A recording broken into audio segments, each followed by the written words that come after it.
Okay, I can hardly believe that I'm saying this, but this is a part 2 of my discectomy video because you guys just blew me away. I got 9,500 views on that video so far, and just the kindness in the comments really warmed the cockles of my heart. I feel like the internet is not normally that nice of a place to be a lot of the time, and I just feel like to be a support structure for many other people who are going through similar things, and in many instances worse things. It just makes you feel so seen and heard, and I'm hoping that I can be that for you guys as well. So if you haven't seen that video, you might want to go and watch that first. But in a nutshell, I had a discectomy and hemilaminectomy last year. It's now February of 2024, so it's about 6 months later, but you might notice that my background has changed, and that is because I have since relocated to Australia with my husband. So needless to say, it's going to be a juicy video, so I hope you've got a beverage. I've got my lemon water because Perth is in the middle of a heat wave. But yeah, I'm going to be covering some of the things that I left out in that original video, as well as more things that I've learned since being on this recovery journey with a back operation. If you're thinking this is a bit of a weird outfit to be wearing to record an online course with athleisure tights on the bottom, it's about to get weirder.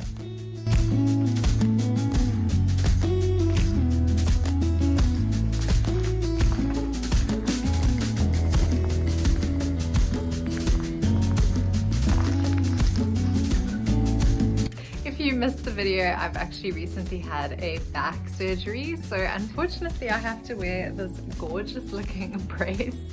So yeah, comfort is key at this point in my recovery.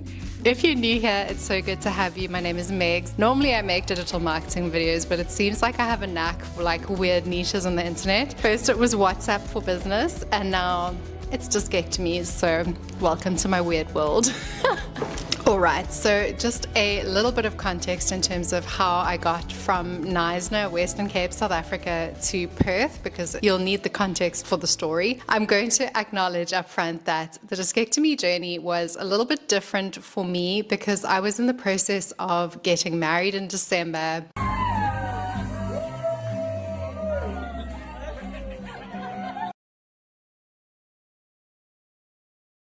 And immigrating in January, and doing so en route with a honeymoon in the mix.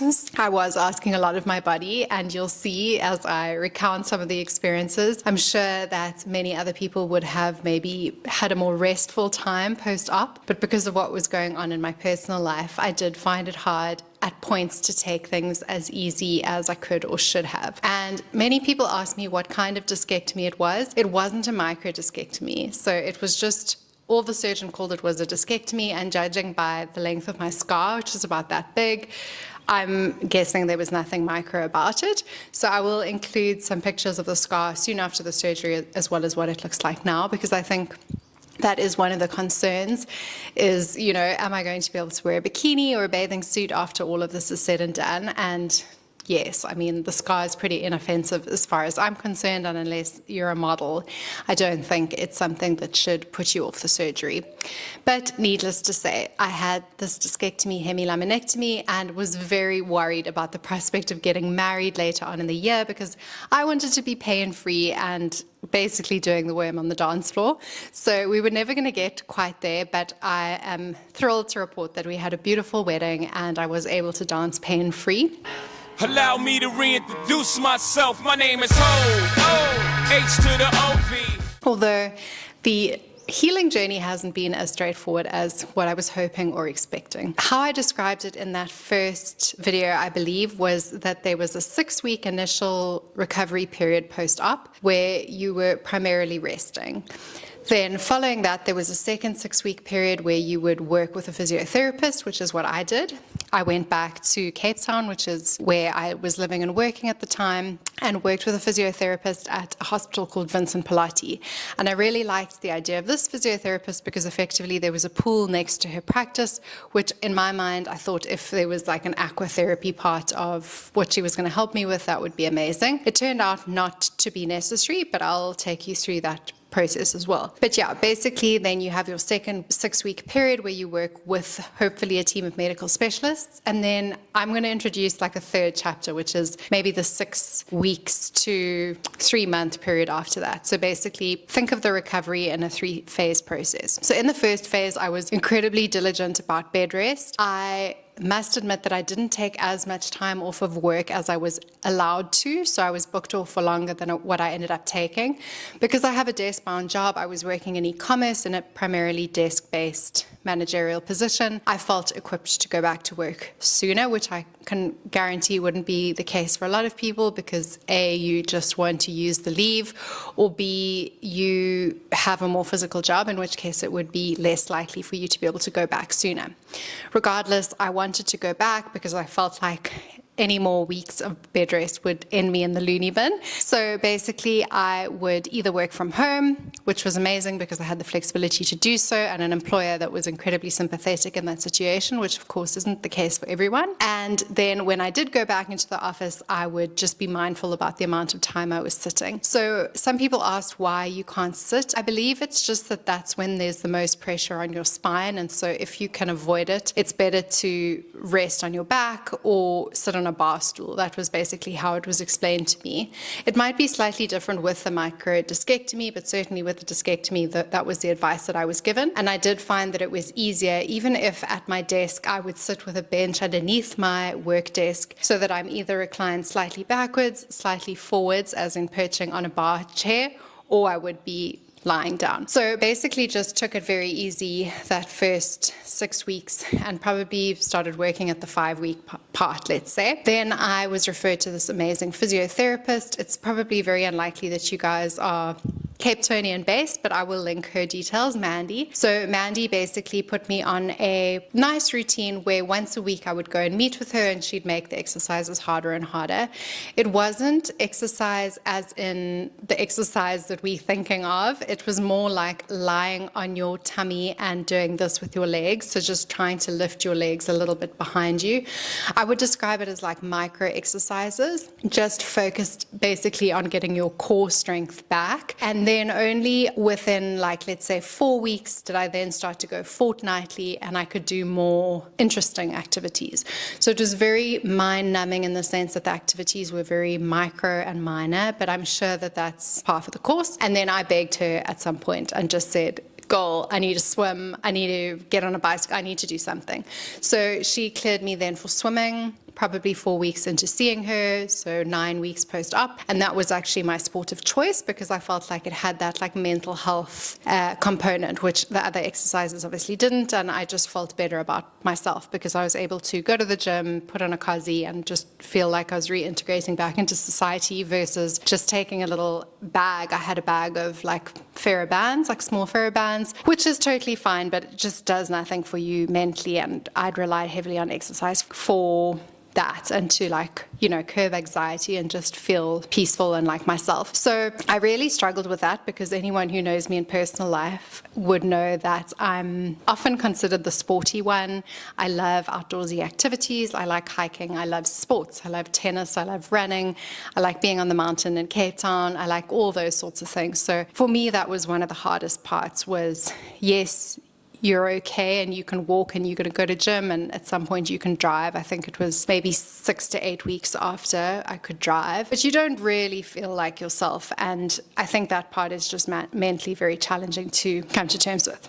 Anyways, after 6 weeks of working with Mandy, taking me to the 12-week recovery part, she said, you have made great progress. You don't need me any longer. Just keep on building us. So at that point, I was still swimming and I would swim, let's say 2 kilometers, I think, normally spending between 30 minutes and 40 minutes in the pool. I'm not a very strong swimmer, so don't read into that. It was basically just me flailing around and at least having the mental health benefits of being able to go to the gym, not daily, but sort of every second day. And then I did run my first 4-kilometer run with my husband where we just took it very slowly and like I I think, walk run. And then now more recently, I actually had my second run post-op, even though it's now months later. It's now February of 2024, and that was a 7K run walk as well. So I would definitely not say that I'm like 1000%, but certainly I can run, walk 7 kilometers. I can swim, I can do all the normal things. I'm back to being able to lift things, although I'm very mindful of what I lift.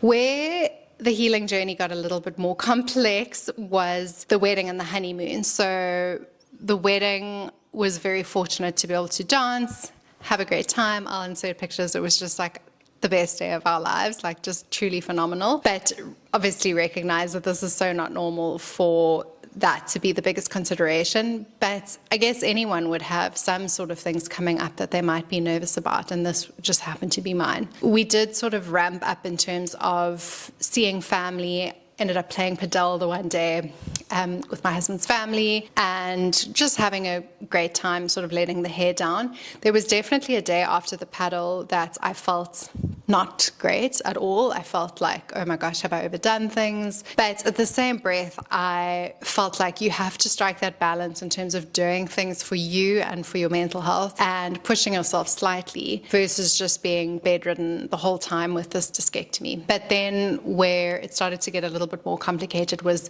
we were going on honeymoon on the process of immigration. So that was quite a tricky one because we were honeymooning in Singapore and in Bali. In Singapore, a lot of the days we'd hit 23,000 steps. And of course, I mean, even someone who doesn't have a back injury, that would be hectic for. But I do recall feeling quite frightened in points where I would just have this severe pelvic pain. Getting out of the bed in the mornings was tricky again. And I still thought to myself, oh my gosh, have I re-slipped something? Am I going backwards? And that would be my biggest piece of advice with the physical recovery is it definitely feels like 2 steps forward, 1 step back. But with anything, I think there's that like cute graph of like what progress actually looks like. You do find over time that it tracks a bit better. Nevertheless, I did have some down days. And then similarly in Bali, much of the same. Basically, I couldn't lift my bag. And I know that I'm not meant to be lifting heavy things, but it was like worse than usual where like I didn't even feel like I could have like a laptop bag on my back.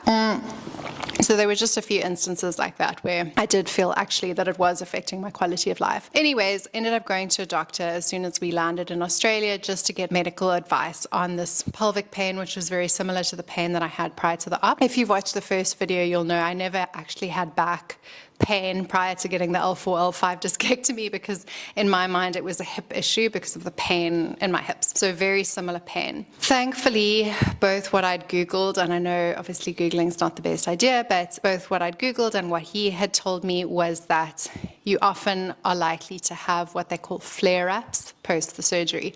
So that means that maybe the inflammation comes back a little bit, you have similar symptoms, but it's not nearly as bad as the original pain. Although in my case, I would say some days it did feel close to the original pain. The difference though was when the doctor did the assessment, there's a particular assessment where they make you lie on your back and you pull your legs up and push your legs down while they push against you. That was the exercise that I failed prior to the op because it was part of the reason why I wasn't driving. I had no strength in my feet. I still had the strength in my feet. So he just said to me like, look, it is likely to be a flare-up that you're worried about. I suggest resting, seeing a physio again to work with you to help you, and then only if you are really truly serious about re-investigating this, you could get an MRI. It's different in Australia because MRIs and imaging are on Medicare, so it might still be something that I investigate. But basically his explanation was an MRI is typically something that a surgeon would assess, and by the time you've gone that route, you're basically saying like, am I a candidate for surgery? So he's just saying like, basically be careful of the questions that you ask because it's going to go a very surgical route quite quickly, whereas if you start with a physio, see if things get better. Anyways, I was unemployed and looking for work, so I was able to rest a lot, but also worried about the price of a physio.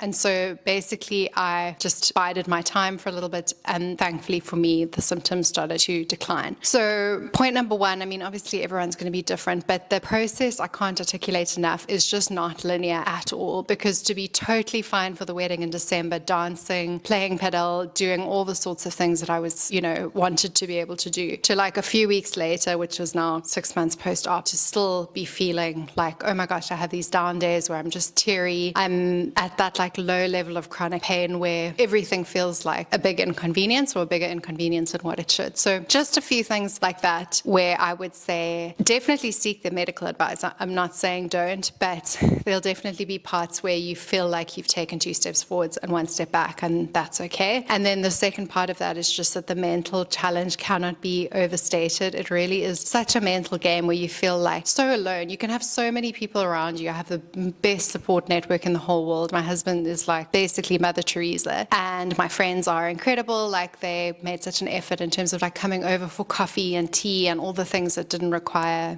physical exertion. So it was not for lack of people not understanding the magnitude of the situation, but you do still feel alone and lonely, and like no one really understands what being in chronic pain is like. Which brings me to my next point, which is I think that the surgery does change you in terms of your sympathy level for people living with disability of any kind. And I know specifically with mental health, people will say if you break a leg, you have a cast, and then people know how to handle that. Whereas with an injury like a back injury, no one really knows A, how much pain you're in, or B, how to handle it. So I would suggest clearly articulating to the people around you, today my pain is at a level 6 out of 10 or 8 out of 10 or 10 out of 10. I'm not going to be able to participate in X, Y, or Z, or I'll have to let you know closer to the time. And I think the more candid you can be, although initially it felt like a bit victim complex to me to just consistently drive the point home of like, bear in mind, I'm in pain. I think it is better for everyone involved because you can manage expectations in terms of what you can and can't do. And feel free, obviously, in the comments to also reach out to me if there's something that you want to ask or feel less alone about, because I think that mental piece is really, really tough. But overall, I would not obviously say that I regret the surgery. You can tell that I'm now no longer in pain.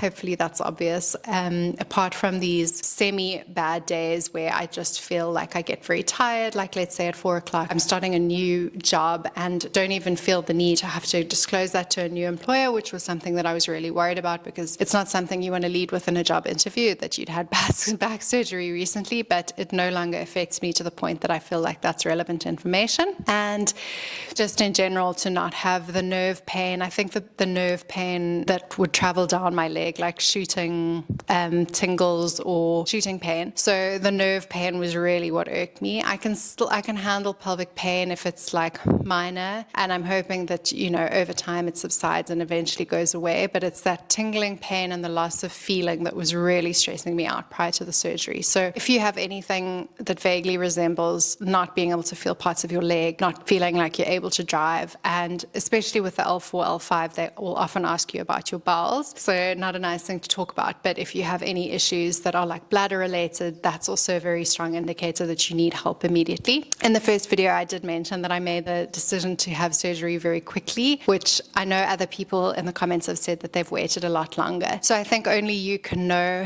whether you need time to make the decision or not. In my case, I was so panicked by the pain that it sort of overrode all sorts of logic and just made me want to get it over with as soon as possible. But it has worked out because I had a wedding to attend and I had a honeymoon and all sorts of other things. But yeah, I hope you guys are going to stick along for the journey. As I say, we're now living in Western Australia, so if you want any insights in terms of what it's like living here or immigrating from South Africa or anywhere else, then a lot of my content will be focused around that, and then of course my digital marketing stuff that I always do. But if you have any questions or comments specifically, please do get in touch. I'd love to hear from you guys. Thank you so much for the support in the previous video and for thinking of me, and I'm very happy to say that I'm pain-free, and I hope that you will be too. And yeah, let's all just be on this journey together of healing, being kind to one another, and hopefully eradicating this terrible back pain. I can't wait to see you guys in the next video so that we can keep on doing digital better. Bye!